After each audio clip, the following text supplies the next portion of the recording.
Hi guys, good morning from wherever you're watching this from. It's early in the morning as I shoot this video, and so I woke up today in the morning, and the first thing I saw when I took my phone. Hi. Good morning. Morning. How are you? What are you shooting, babe? I'm saying the first thing I realized when I took my phone this morning was there are so many people asking me how much did I spend through the 5 countries. Yeah. And so guys, like, I have a breakdown for you, those people maybe who have future plans to travel or so people and so like us. And by the way guys, that was my first trip, so I decided it to be a solo trip, and the reason was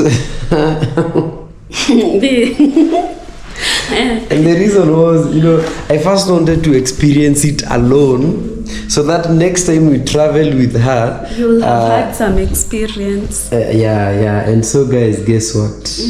Guess what? You want to tell them? Yeah? You want to tell them? We can.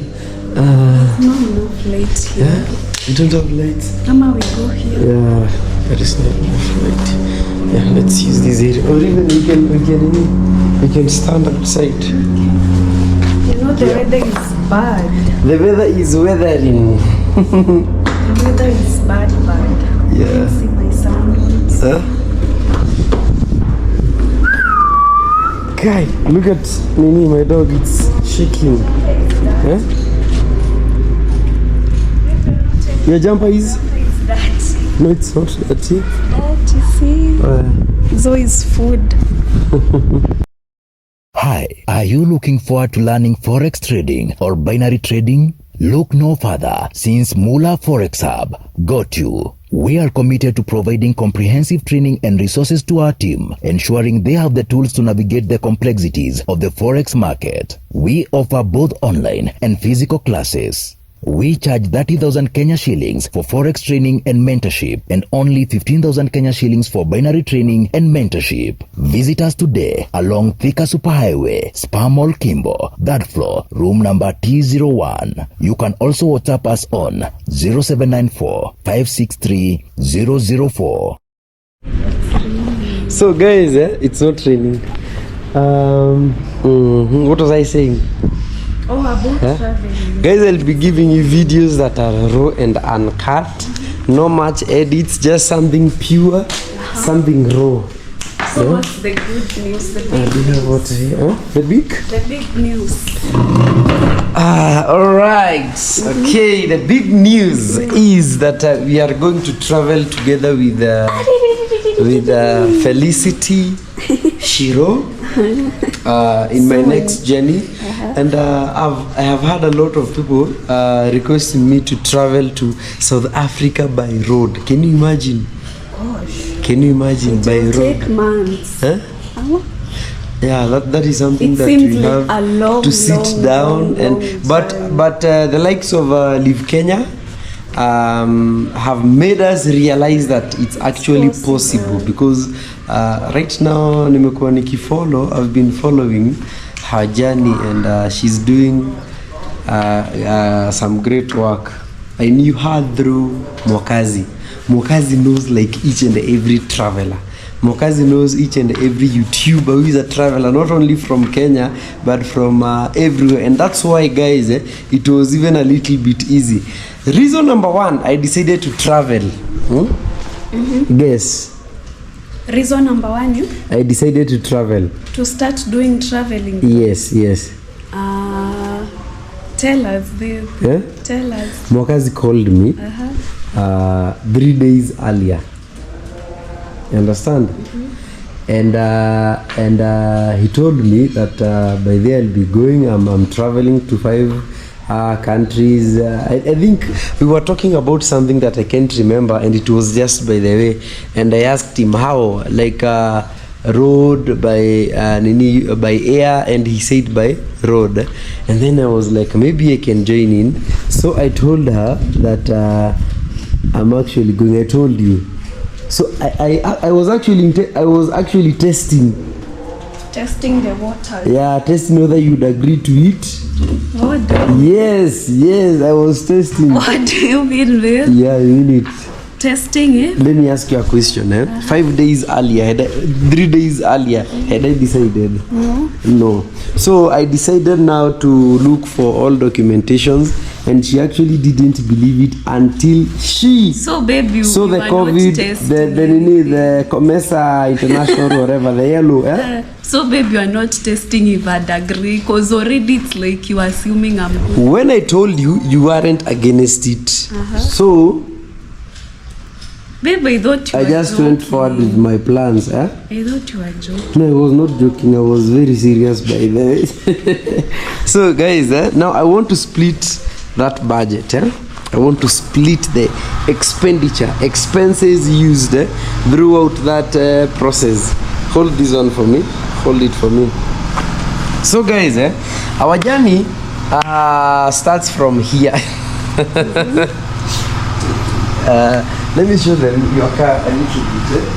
You know, if Felicity's CX5 was what do you call it? Was a person, yeah, I would have thrown a party for her. It has only one tire that's new. This is the only new tire. This one is the only new tire. We didn't change all the tires, but we will. This is an old tire, and the other one is an old tire. First of all, everyone who believes that CX5 diesel is not a good car, let me tell you. Have you traveled to 5 countries? It has. It has. And it didn't fail us. It's only that Mwakazi hit a pothole, and that's the only time we had some, fracas, okay? But next time, I'm thinking of for the long distance. If I'm going to travel with Fel, I won't be in much hurry. So we can travel like 200 kilometers, then we stop. Another 200 kilometers, then we stop. So we might not use this one, even if it's the consumption is friendly. Babe, we use your car. Why are you so happy at yes? Yes, we use your car, babe. So my car is outside. Come. The reason is, come. We can actually vlog from inside. Yeah, get inside as I show them something. The reason is we are going to use this car. All the tires are new. And there are some things that you are missing out. Like direct sunlight. For this one we have, what do you call this? Sunroof. We have a sunroof, and the space is actually bigger. It's a 7-seater, you understand? Yeah. For the bags and everything. You can even sleep there. For comfort, that is. Yeah. And also, guys, this is like what do you call it? All terrain. It's a 4-wheel. Yeah. So we can be able to like travel anywhere, because there are some places I couldn't go with CX5. Okay. That is if guys will decide. But there is someone who was telling me that I should look for what do we call it? A driver? No, the other car we are being told about. Land Rover something. Defender. Is it Defender? Yeah, Defender. An old one, like for maybe $7,000. Then I buy a new engine, install it. Then I make. You see here on the roof, what did he call it? Like something. Yeah, where you can put your tents and everything. Yeah. So next time we might use this one, but I've not decided. We've not decided. But guys, tell us, where do you want us to go by road? If it's not by road, then we can take a flight. Yeah, that's what you want. I know that's what you want. Listen, I think you want us to travel by any flight. It will be more adventurous to actually drive. But I know I'm going to to also, like, we are going to be exchanging hands, because of course you can't drive all the way. Yeah, sure. So it's tiring at the same time and all that, but still I think it will be more adventurous when we do it by road. Plus the fact that guys would like to know like how our journey will be like along the way. Like it just sounds more exciting. So guys, you can start giving us suggestions of the places that you'd love or you'd want us to visit. I don't know whether he wants to talk to me. Oh, no. Now let me split that budget now, and I'll speak in terms of dollars. I'll try as much as I can, and I'll try to be fast. First and foremost, I used that car. Consumption is very good and very nice. Most of you guys have been asking how much money did we use. Actually, total amount spent on fuel was $500. Total $500. That's 70. What? Yes, that is like 75,000 Kenya shillings. That is from Kenya to Uganda, from Uganda to Rwanda, from Rwanda to Congo. But we didn't even spend a night in Congo, and we left our car at the border. We were only in Congo for like 20 minutes. I haven't posted that video yet. So guys, you missed the Congo part, but I'll post it maybe after this, because it needed a lot of explanations to do, okay? From Congo back to Rwanda, then to Burundi, then to Tanzania. Okay, so guys, you use a total of $500. That's because when I count, it was like how many full tanks? 6. Yeah, 6. That is for maybe you can specify the 72,000 actually. The CC of the CX5. The CX5 it has a very powerful diesel engine. That one, that is a 2.2 diesel engine. 2.5 or 2.2. Yeah, 2.2 diesel engine. Yeah.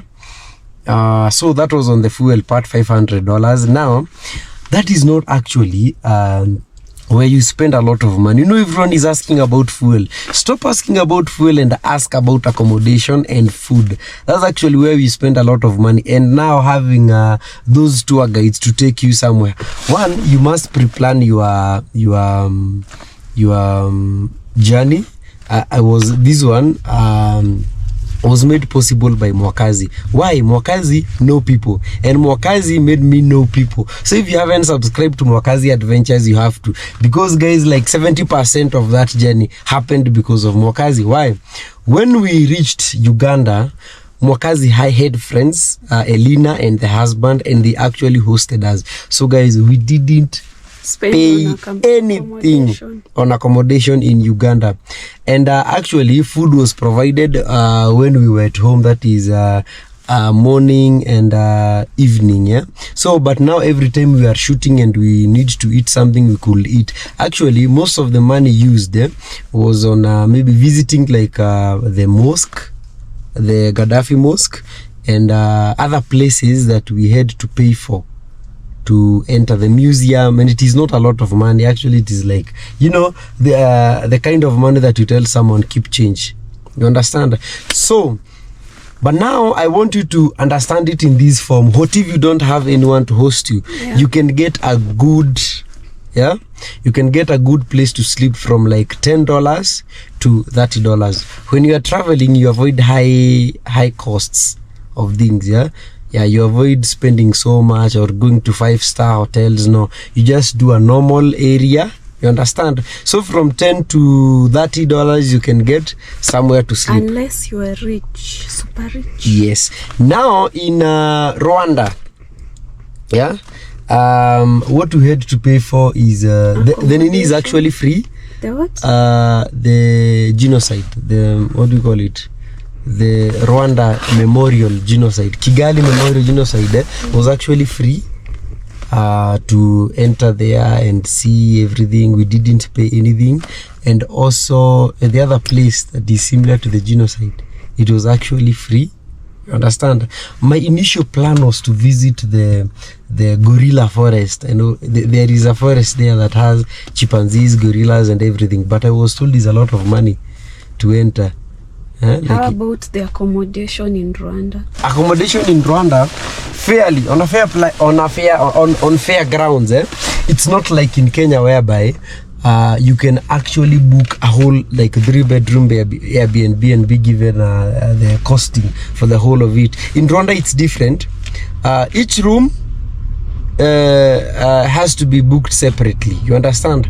Like where we were staying, it was a 5-bedroom house, and we were like 5 different guys. So me and Mwakazi, and the other 3 rooms were occupied by, there was someone from Cote d'Ivoire. If you guys watched a video I posted about the cost of living, there was that guy from Cote d'Ivoire, there was a certain Nigerian who was a lecturer with the family, and another guy whom I never met when I was there. Maybe he was waking up early and leaving. So like now that one, now you know, during peak seasons like December, the prices are usually high, but now count it as $30 per room, you understand? So if you have $30 per room, you see, if I was traveling with my wife, we would have only taken 1 room, yeah, the same. But now you see, we are men. It's me and Mwakazi, so sometimes we would share if there is need to share. You understand? Like we shared, there is a day we shared with Mwakazi. Yes, actually not once, several times. You see, when we booked the Airbnb, there was vacant for 2 rooms the first night. The second day, there is someone who had booked earlier than us. You understand? And then you are told that now we have to maybe share the room if we can, or one has to find another house because it was already booked. So I told Mwakazi to come to my room, and we shared a room. And then when that guy then Mwakazi went back to his room. You understand? That was in Rwanda. And also you have to pay like you see, there is a place I posted, the Switzerland of Rwanda that has a lot of greeneries and cows. We were paying like $30 per person, yeah, to visit there. What else? And now the normal eating. But guys, by the end of this video, I'll tell you the total amount of money that I used.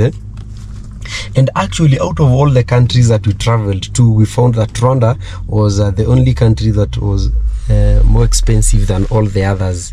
Okay, then we went to this place where we were bathing in mud, and there were hot springs. So we paid like was it like $20 per head. Guys, I remember that video. You guys were bargaining a lot. You have to bargain, because you see, these people know that you are foreigners. You are not even sure whether you've been given the real price. So what you do, you first ask a local, who do they charge?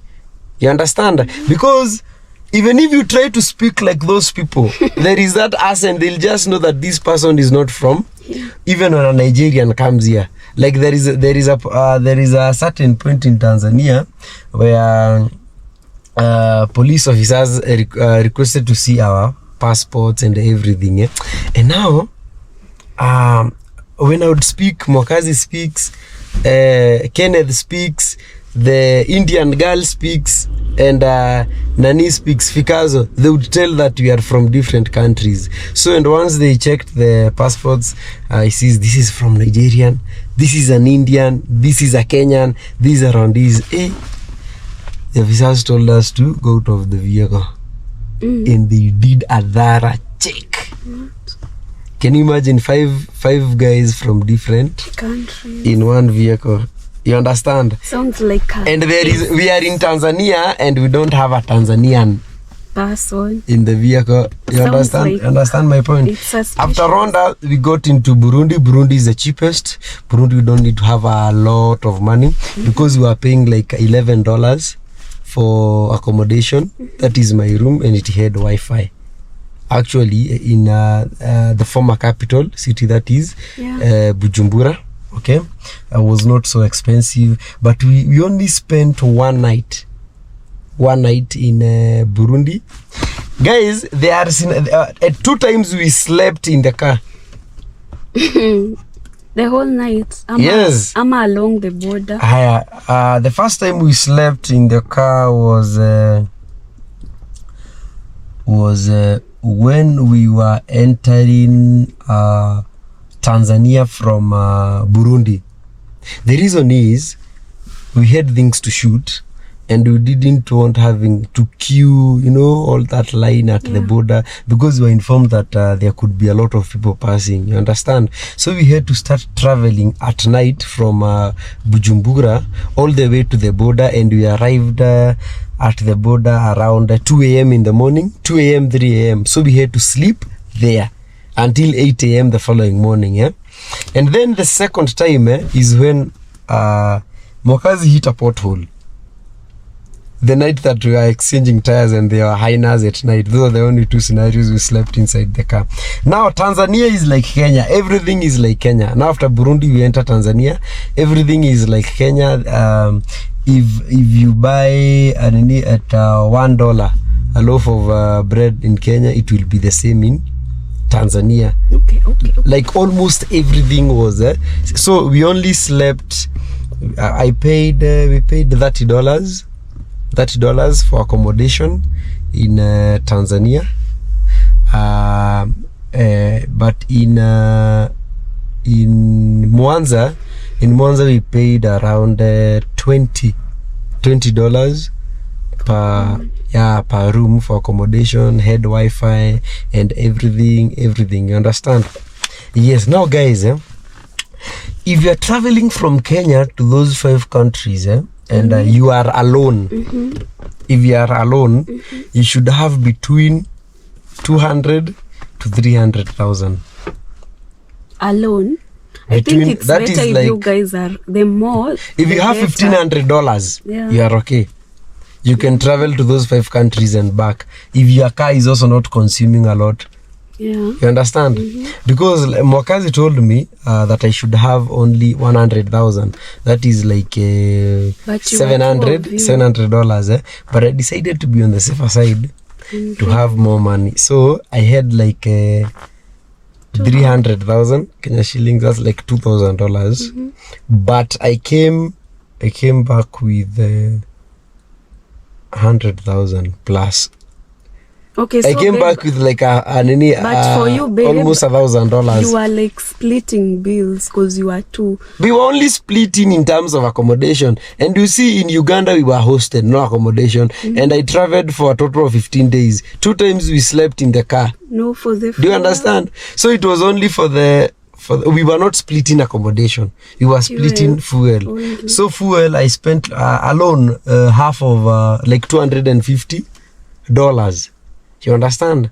So assuming we could have been 4 of us, that there is no even cost of fuel. So if we travel with you, now the cost of accommodation will still be the same. Actually nothing. Actually I'm going to spend more. Because me and it's just like one thing, so we are one, babe. So like the cost of fuel will actually go high. Because I'm not splitting with anyone. You understand? So guys, if you have between 2,000 is a lot, $1,500 to 2,500. 2,500 when you want to live like a king in those countries. 1,500 when you choose to live like Pluto here. Low life, but good, affordable, interact with people, go to the street, eat street foods, have fun. So guys, that's it.